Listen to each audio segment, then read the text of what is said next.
Everyone, welcome to Hima study. ఈరోజు మన topic వచ్చేసి ఇంటర్ ఫస్ట్ ఇయర్ జాగ్రఫీలో 6th యూనిట్ జీవ భూగోళ శాస్త్రం. ఈ యూనిట్ అయితే చాలా కొంచెం కష్టంగా అయితే ఉందండి. సో వీడియోని స్కిప్ చేయకోకుండా లాస్ట్ వరకు అయితే చూడడానికి అయితే ట్రై చేయండి. సరే, మరి లేట్ చేయకోకుండా టాపిక్లోకి వెళ్ళిపోయే ముందు మన ఛానల్ కన్నా మీకు నచ్చినట్లయితే లైక్ చేసి, షేర్ చేసి, సబ్స్క్రైబ్ చేయండి. అసలు ఏంటి మనకు జీవ భూగోళ శాస్త్రం అంటే, ఒక నిర్దిష్ట ప్రదేశాలలో జీవులు ఎలా మరియు ఎందుకు నివసిస్తాయి, వాటి కాలక్రమేణా వాటి పంపిణీ ఎలా మారిందనే ఈ అధ్యయనమే మనకు సింపుల్గా జీవ భూగోళ శాస్త్రం. మరి ఈ టాపిక్లో మనం ఏమేమి నేర్చుకుంటాము?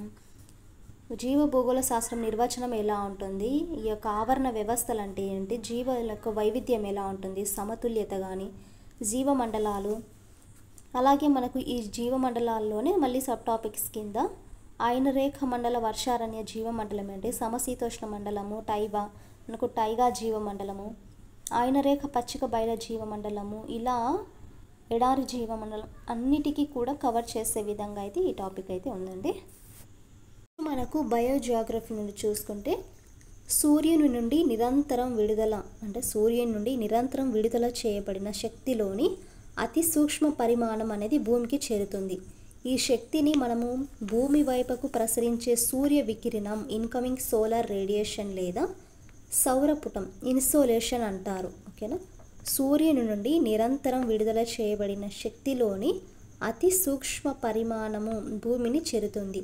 ఆ శక్తినే భూమి వైపుకు ప్రసరించే సూర్య వికిరణమే లేదా సౌరపుటం అంటారు.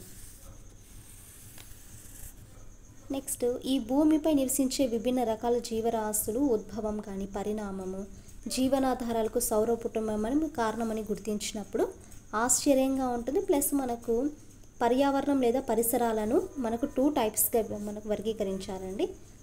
పర్యావరణము, పరిసరాలను ఎన్ని విధాలుగా వర్గీకరించారు? 2 రకాలుగా అయితే వర్గీకరించారు. అందులో సహజ పరిసరాలు, సాంస్కృతిక పరిసరాలు.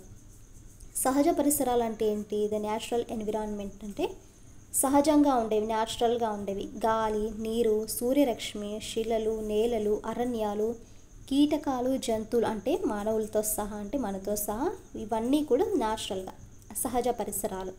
మరి సాంస్కృతిక పరిసరాలు అంటే పంట భూములు, జనావాసాలు, రవాణా మార్గాలు, గనులు, పరిశ్రమలు, గిడ్డంగులు, నౌకాశ్రయాలు మొదలైనవి ఏంటివి? ద కల్చరల్ ఎన్విరాన్మెంట్, సాంస్కృతిక పరిసరాలు ఇవి. మళ్ళీ సహజ పరిసరాలలో మళ్ళీ 4 రకాలైతే ఉన్నాయి. ఈ న్యాచురల్ ఎన్విరాన్మెంట్లో మళ్ళీ 4 టైప్స్ అయితే ఉన్నాయి. అందులో ఏంటిది? వాతావరణం, అట్మాస్ఫియర్, జలావరణం, శిలావరణం, జీవావరణం. ఈ 4 కూడా మనకు ఏ దాని కిందికి వస్తాయండి? న్యాచురల్ ఎన్విరాన్మెంట్ కిందికి వస్తాయి. ఫస్ట్ వాతావరణం అంటే ఏంటి? లాస్ట్ క్లాసెస్లో కూడా మనం నేర్చుకున్నాం కదా వాతావరణం గురించి. భూమిని ఒక పొరగా ఆవరించి ఉన్న వివిధ వాయువుల సమ్మేళనాన్నే వాతావరణం అంటారు. భూమిని ఒక పొరగా ఆవరించున్న వివిధ వాయువుల సమ్మేళనాన్నే వాతావరణం అంటారు. ఇందులో మనకు వివిధ పొరలు ఉన్నాయి.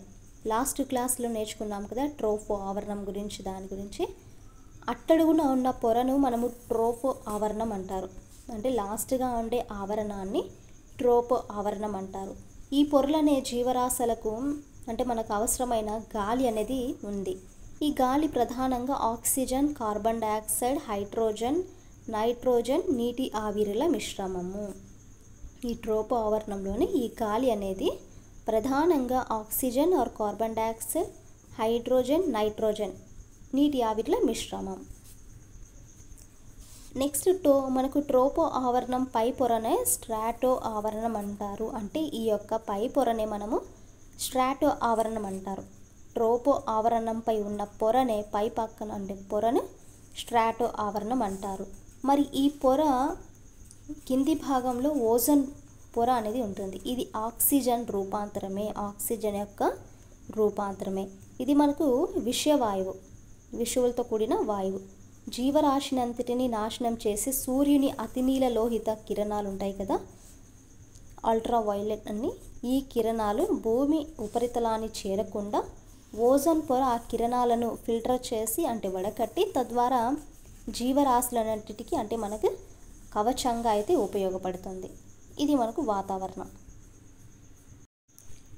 సెకండ్ వచ్చేసి జలావరణము. జలావరణం గురించి, నీరు తన 3 భౌతిక రూపాలు అంటే నీరు, నీటి ఆవిరి, మంచు రూపాలలో భూమి యొక్క ఉపరితలాన్ని కప్పి ఉంచే అన్ని ప్రాంతాలను కలిపి జలావరణం అంటారు. భూమి యొక్క మనకు నీరు యొక్క భౌతిక రూపాలు ఏంటి? నీరు, నీటి ఆవిరి, మంచు రూపాలలో భూమి ఉపరితలానికి కప్పి ఉంచే అన్ని ప్రాంతాలనే జలావరణం అంటారు. నెక్స్ట్, భూమి ఉపరితలంపై సుమారు మనకు ఎంత పర్సంటేజ్ వాతావరణం అనేది ఆవరించి ఉంటుందంటే 79% ఉంటుంది.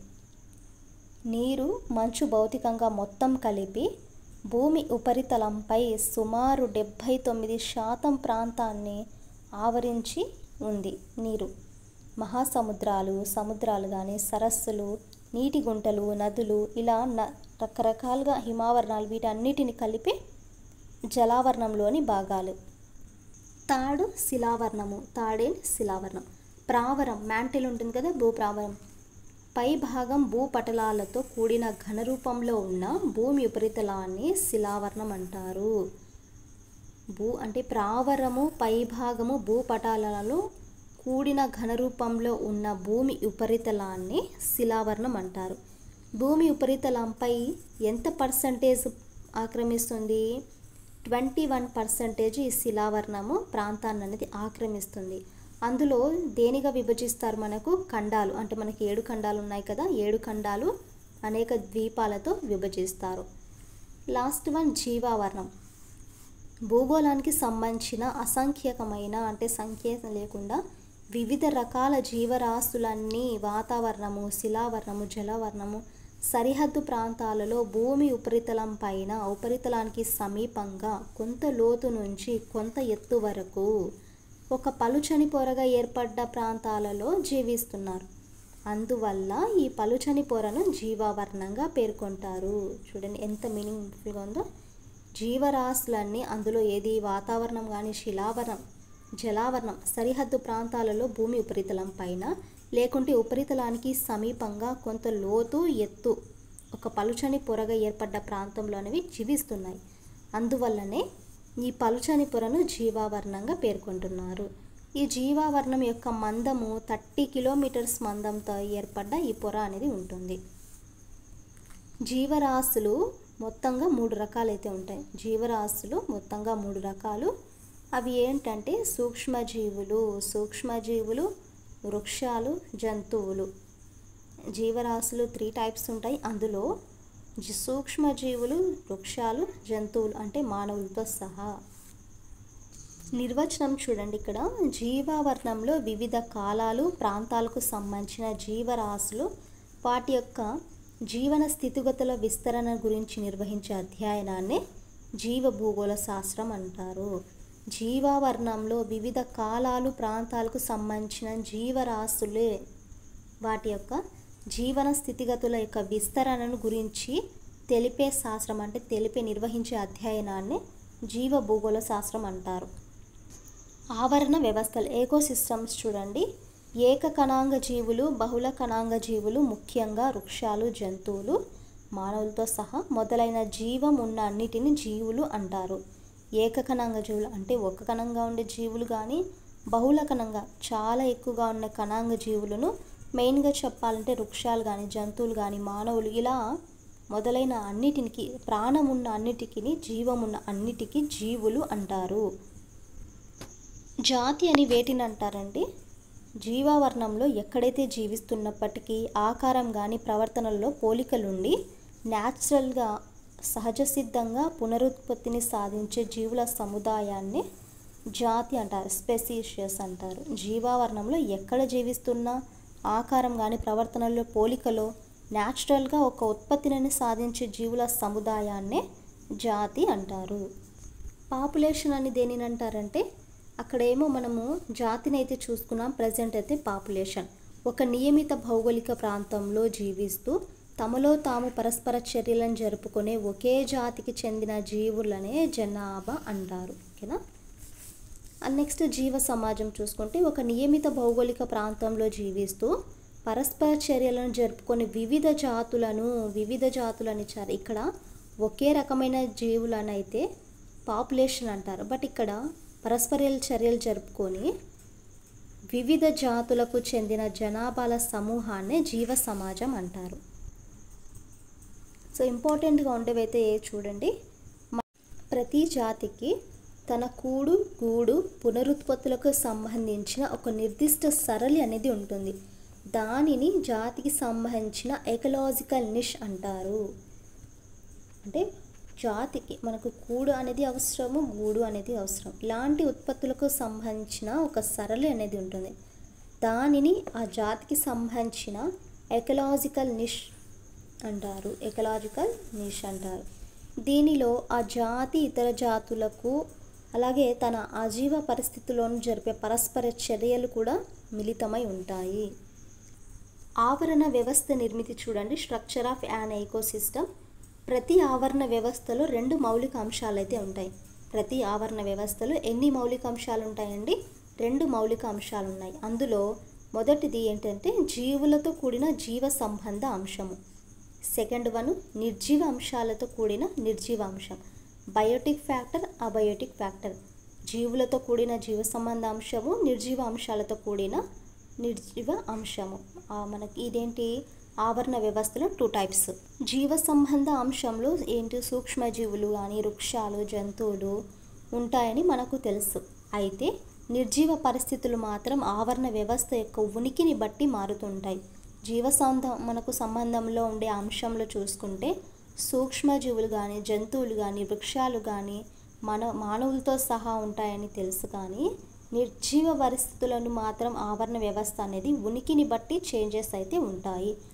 భౌమ ఆవరణ వ్యవస్థలకు సంబంధించిన నిర్జీవ పరిస్థితులలో సూర్యరశ్మి, గాలి, నీరు, నేలల యందు పోషక పదార్థాలు ఉనికి, జలావరణ వ్యవస్థలు విషయంలో జలరాశి లోతు, పరిమాణము, ఉష్ణోగ్రత, లవణీయత, ద్రావణ రూపంలో లభించే పోషక పదార్థాలు, తరంగాలు, పోటుపాట్లు, ప్రవాహాలు మొదలైనవి ప్రధానంగా ఉండేవి. ఇక్కడ భౌమ ఆవరణ వ్యవస్థకు సంబంధించిన నిర్జీవ పరిస్థితుల్లో ఇవన్నీ కూడా ప్రధానంగా ఉండేవి.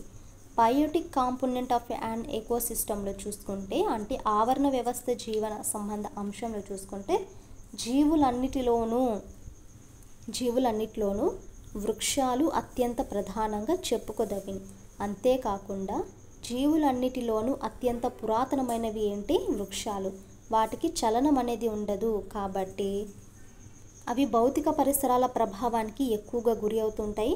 అందుకు భిన్నంగా జంతువులు మాత్రం తమ యొక్క జీవ పరిసరాలు ప్రతికూలంగా మారితే ఇతర ప్రాంతాలకు వలసపోయాయి.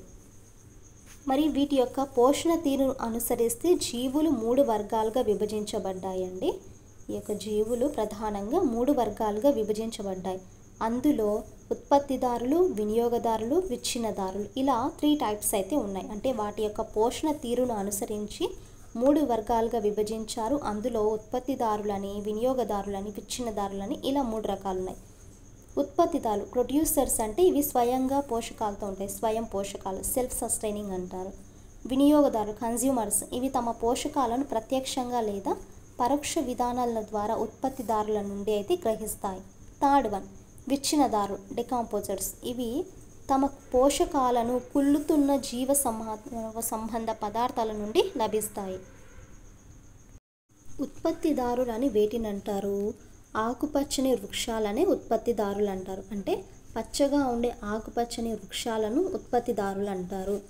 భూభాగంపై నివసించే జీవులలో ఇది మాత్రమే తమ పోషకాలను తామే చేసుకుంటాయి. తమ యొక్క పోషకాలను తామే తయారు చేసుకుంటాయి. సెల్ఫ్ సస్టైనింగ్ అన్నారు కదా ఇందాక. అంటే ఆహారోత్పాదనకు అనుసరించే జీవరసాయన ప్రక్రియను కిరణజన్య సంయోగ క్రియ, ఫోటోసింథసిస్ అంటారు కదా. ఆహారోత్పత్తునకు అనుసరించే జీవరసాయన ప్రక్రియనే కిరణజన్య సంయోగ క్రియ అంటారు. ముఖ్యంగా చెట్ల ఆకులలో నుండే పత్రహరితము సౌరశక్తిని గ్రహించి దానిని ఉపయోగించి చెట్లు తమ జీవ సంబంధ పరిసరాలలో లభించే కొన్ని ఉపయోగకర అకార్బనిక సమ్మేళనాలతో పిండి పదార్థాలుగా మార్చే ప్రక్రియ కార్బోహైడ్రేట్స్. ఆ పిండి పదార్థాలు తమకు ప్రత్యక్షంగా పోషణకు సమకూర్చడమే కాకుండా ప్రత్యక్షంగా కానీ పరోక్షంగా కానీ ఇతర జీవరాశులన్నిటిలో పోషణ అనేవి అందిస్తున్నాయి. అతి సూక్ష్మ పరిమాణం కలిగిన కొన్ని రకాల బ్యాక్టీరియా ఆదిమ జీవులు నిర్వర్తిస్తున్నాయి. అవి పోషకాలను ఉత్పత్తి చేసుకునే జీవ రసాయన ప్రక్రియనే రసాయన విశ్లేషణ అంటారు. అతి సూక్ష్మ పరిమాణం, చాలా తక్కువ పరిమాణంలో కలిగిన బ్యాక్టీరియాలు ఆదిమ జీవులు అంటే ఆర్చియా అనేవి నిర్వహిస్తున్నాయి. అవి పోషకాలను ఉత్పత్తి చేసుకొని జీవ రసాయన ప్రక్రియను రసాయన విశ్లేషణ అంటారు. నెక్స్ట్ వినియోగదారులు అండి. ఇది ఎందుకు స్కిప్ చేస్తానంటే అంతగా ఇంపార్టెంట్ అయితే కాదండి, అందుకే టైం వేస్ట్ అవుతుందనేసి ఇవి డైరెక్ట్గా వినియోగదారులు అయితే చెప్తున్నాను. తమ పోషకాల కోసం ఉత్పత్తిదారులపై ప్రత్యక్షంగా కానీ పరోక్షంగా కానీ ఆధారపడే జీవులనే వినియోగదారులు అంటారు. అంటే వాటి యొక్క పోషకాల కోసము ఉత్పత్తిదారులపై ప్రత్యక్షంగా కానీ లేకుంటే పరోక్షంగా కానీ డిపెండ్ అయ్యే జీవులనే వినియోగదారులు అంటారు. మళ్ళీ వాటిని 4 టైప్స్గా అయితే విభజించారండి. అందులో ఫస్ట్ వన్ శాకాహారులు, సెకండ్ మాంసాహారులు, థర్డ్ సర్వభక్షకులు, పూతికాహారులు. ఫస్ట్ వన్ శాకాహారులు చూసుకుంటే దీంట్లోనే ఉంది మనకు గడ్డి, అంటే శాకాహారులు అంటే గడ్డిని ఆహారంగా గ్రహించే జీవులనే ఈ రకానికి చెందిన వీటినే ప్రధాన వినియోగదారులు అంటారు, ప్రైమరీ కన్జ్యూమర్స్ అంటారు. గడ్డిని ఆహారంగా గ్రహించే జీవులని ఈ రకానికి చెందినవి వీటిని ప్రధాన వినియోగదారులు అంటారు. శాకాహారులనే వినియోగదారులు అంటారు, ప్రైమరీ కన్జ్యూమర్స్. ఎగ్జాంపుల్స్ చూసుకుంటే ఇక్కడ గ్రాస్ హోపర్స్, మిడత ఉంది, చిమ్మెట, లేకుంటే కుందేలు కానీ పశువులు కానీ ఇలాంటివి రకరకాలన్నిటి కూడా శాకాహారుల కిందకి అయితే వస్తాయి. నెక్స్ట్ మాంసాహారులు. మాంసాన్ని ఆహారంగా గ్రహించే జంతువులనే మాంసాహారాలు అంటారు. మాంసాన్ని ఆహారంగా తీసుకునే జంతువులను మాంసాహారులు అంటారు. ఫర్ ఎగ్జాంపుల్ మనకు సాలిడ్ కానీ కప్ప, తేలు, పాము ఇలాంటివన్నీ కూడా, ఫాక్స్, తోడేలు, టైగర్, సింహం ఇలాంటివన్నీ కూడా మాంసాహారులు. అందులో మళ్ళీ మనకు శాకాహారులు ఆహారంగా గ్రహించే మాంసాహారులను గౌణ వినియోగదారులు అంటారు. గౌణ వినియోగదారులను ఆహారంగా గ్రహించే దానిని సింహం, డేగ మొదలైన వాటిని తృతీయ వినియోగదారులు అంటారు. అర్థం కాలేదు కదా అండి, ఉండండి మళ్ళీ ఇంకోసారి చెప్తా. శాకాహారులను ఆహారంగా గ్రహించే మాంసాహారులను అంటే ఈ యొక్క శాకాహారులు అనేవి ఉన్నాయి కదా మనకు. ఇక్కడ ఏంటి, గొర్రె కానీ షిప్, మనకు గొర్రె అండ్ గుర్రం కానీ మేక ఇలాంటివన్నీ ఉన్నాయి కదా, వాటిని ఆహారంగా తీసుకునే మాంసాహారుల్ని గౌణ వినియోగదారులు, సెకండరీ కన్జ్యూమర్స్ అంటారు. ప్రైమరీ కన్జ్యూమర్స్ కాదు, సెకండరీ కన్జ్యూమర్స్. అలాగే ఈ యొక్క గౌణ వినియోగదారులు ఉన్నారు కదా, ఈ గౌణ వినియోగదారులను ఆహారంగా గ్రహించే వాటిని సింహం, డేగ తృతీయ వినియోగదారులు అంటారు.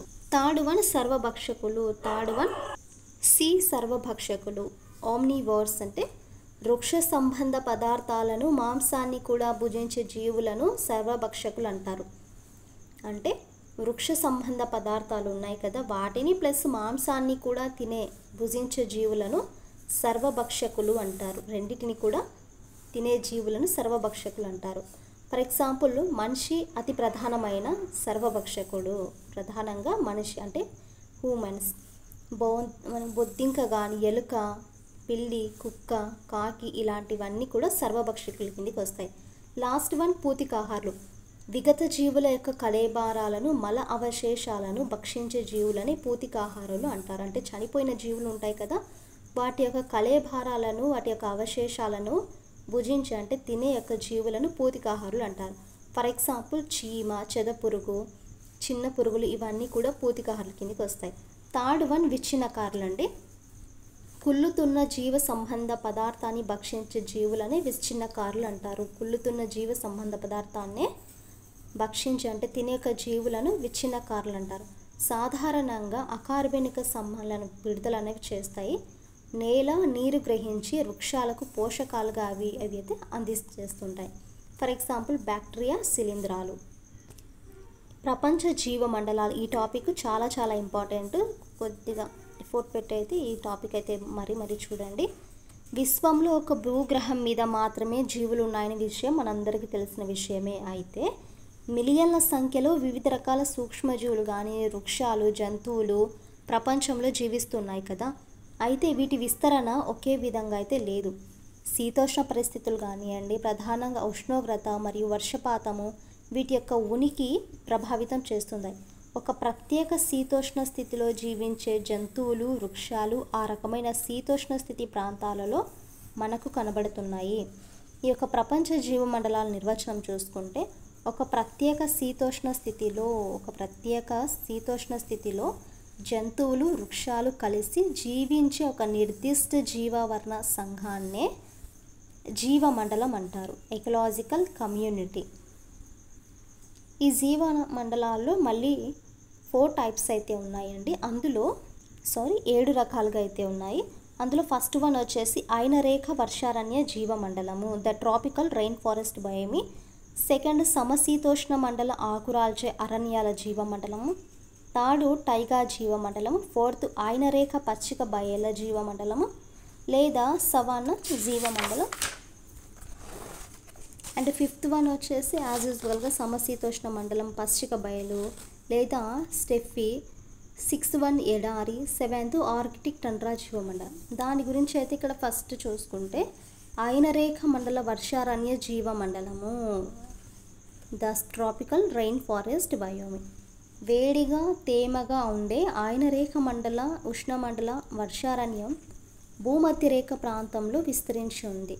ప్రపంచంలోని అత్యంత విశాలమైన ఉష్ణమండల వర్షారణ్యాలు దక్షిణ అమెరికా, ఆఫ్రికా, ఆగ్నేషియాలో ఉన్నాయి.